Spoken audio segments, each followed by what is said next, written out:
নমস্কার, welcome to পছন্দের রান্নাঘর। পছন্দের রান্নাঘরে আপনাদের সকলকে স্বাগত জানাই। আজকে আমি তৈরি করব তালের রসবড়া। আমার এই রেসিপি যদি আপনাদের ভালো লেগে থাকে তাহলে লাইক শেয়ার করে সহযোগিতা করতে ভুলবেন না।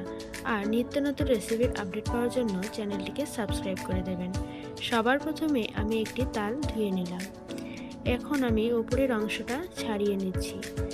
এ তালের 3টি আটি বের হয় বেশিরভাগ সময়ই, তো এই 3টে আটি আমি ছাড়িয়ে নেব। এখন আমি তালের খোসা ভালো করে ছাড়িয়ে নিয়েছি। দেখুন, তালের রসবড়া তৈরির জন্য যে উপকরণগুলি লাগবে সেগুলি হলো তালের পাল্প, ময়দা, দুধ আর চিনি। এখন আমি একটি বড় পাত্রতে তালের পাল্প নিয়ে নিয়েছি, দিয়ে দিলাম ময়দা, পরিমাণ মতো চিনি। এখন আমি এটাকে ভালো করে মেখে নেব।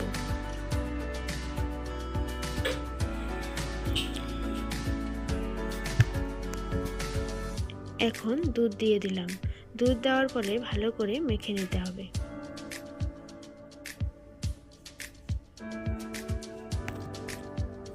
দেখুন, ভালো করে মেখে নিয়েছি। এখন এটাকে আমি কিছুক্ষণ রেখে দেব। দেখুন, একটি কড়াইতে আমি 1 কাপ জল দিয়ে দিয়েছি আর দিয়ে দেব 1 কাপ চিনি। এটিকে এখন ভালো করে ফুটিয়ে নিতে হবে শিরা তৈরির জন্য। দেখুন, আমি এটাকে ভালো করে জাল দিয়ে নিচ্ছি।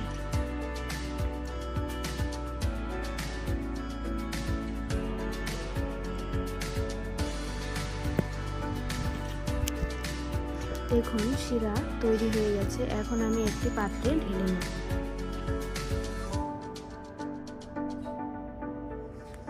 এবার আমি বড়াগুলিকে ভেজে নেব। তাই একটি কড়াইতে তেল গরম করে নিয়েছি।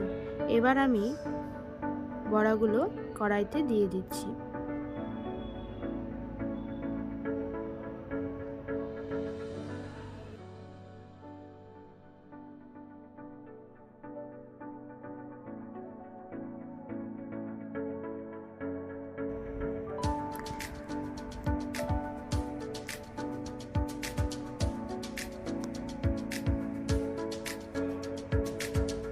বড়াগুলিকে এপাশ ওপাশ ভালো করে উল্টে পাল্টে ভেজে নিতে হবে।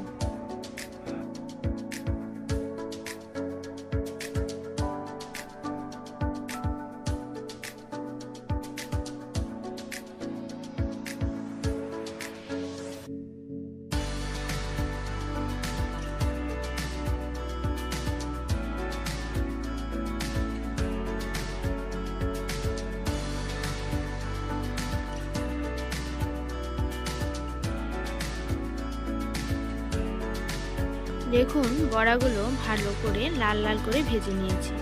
এখন আমি সেই বড়াগুলো শিরেতে দিয়ে দিলাম।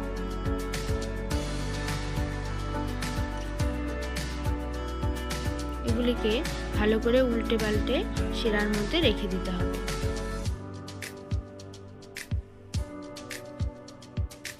আমি আরও কিছু বড়া এখানে ভেজে নিচ্ছি। দেখুন, আমি আগে যে তালের বড়াগুলো ভিজিয়ে রেখেছিলাম সেগুলো খুব সুন্দর করে রসালো হয়ে গিয়েছে। এভাবেও আপনারা বাড়িতে তৈরি করে দেখবেন। আশা করছি আপনাদের খেতে খুব ভালো লাগবে। আর আমার রেসিপিটি আজকে কেমন লাগলো অবশ্যই কমেন্ট করে জানাবেন। আর আমার চ্যানেলটিকে সাবস্ক্রাইব করে দেবেন।